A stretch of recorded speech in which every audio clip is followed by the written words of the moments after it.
సహజంగా మనందరికీ ఆకలి కలుగుతుంది. ఆకలి కదలదుగా, పట్టుకోదు కదా.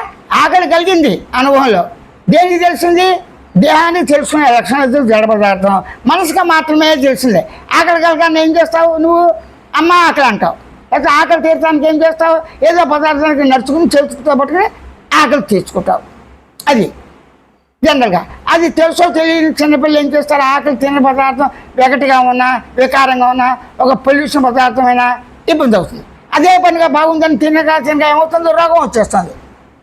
ఆ రోగం వల్ల తినేది కూడా తొనలేకపోతున్నాడు. నూరంతా పూసేస్తుంది, నూరంతా మంటైంది. రుచి అయితే బాగానే ఉంది, తీపి ఎక్కువ తినేస్తాడు, వంతులు విరోచనాలు. అంటే ఏదో సంఘటన ద్వారా వాళ్ళకి సుఖ దుఃఖాలతో పాటు సుఖం కన్నా దుఃఖరూపంగా అనే బాధలు ఎక్కువగా ఉన్నాయి. ఇవన్నీ దేనివల్ల జరుగుతున్నాయి? ఆ ఇంద్రియాలు, జ్ఞానేంద్రియాలు చూడటం వల్ల కర్మేంద్రియాలు వాటిని కోఆపరేషన్ చేసి అన్నీ కలిసి ఎప్పుడు సుఖము దుఃఖము, మంచి చెడు, పాపం పుణ్యం, అవును కాదు, మంచి చెడు సర్వం కూడా ఇప్పుడు ఇదే తప్ప ఇంకోటి లేదు. దీనికి ఏ చదువులు చదువుకోక్కర్లేదు, ఏ శాస్త్రాలు పట్టించక్కర్లేదు. రాగద్వేషాలు కావాలా? ఓ వస్తువు తింటుంటే అది లాగేసుకున్నాడు, పిల్లల్లోంచి కోపంతో విసిరేసి కొట్టాడు.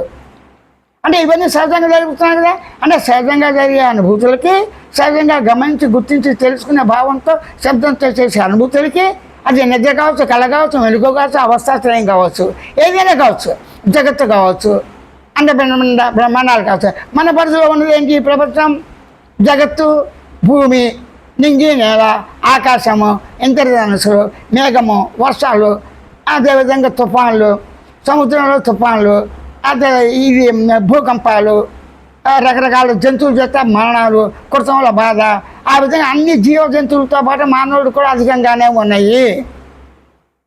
ఉన్నప్పుడు దీని నుంచి తప్పించుకోలేడు, రాజీ పడక తప్పదు. దేంతో రాజీ పడిన తర్వాత తిన్నా ఎక్కువ తక్కువ తిన్నా సమంగా తిన్నా దాన్ని శాఖ చూపిస్తుంది. మంచి కానీ చెడు కానీ లాభం కానీ నష్టం కానీ చూపిస్తుంది.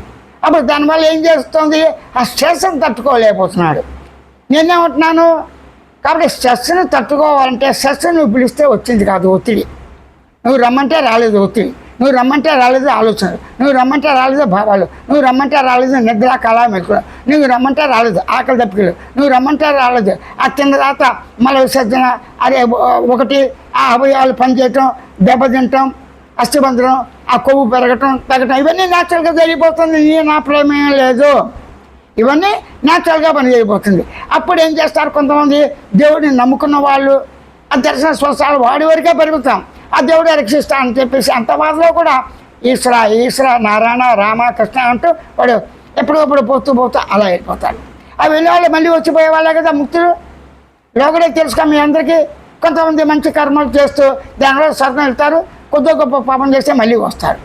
ఈ విధంగా ముక్తులు అనేవి కానీ సాలోక సామీప సహజ ముక్తులు కానీ ధర్మార్థ కామమోక్ష ఎంత బాగా చేసినప్పటికీ, భార్య పిల్లలు ఎంత బాగా చూసినప్పటికీ, తన ప్రేమను తన యొక్క శరీరంతో పాటు ఎంతమందికి పంచినప్పటికీ అది రాగద్వేషాలకే దారితీస్తుంది, సుఖ దుఃఖాలకే దారితీస్తుంది అని స్పష్టంగా ఎవరికి వారే స్వానుభవంతో ఉన్నది సహజంగా అని మాత్రమే విజ్ఞప్తి చేస్తున్నాడు నిర్గుణ చైతన్య.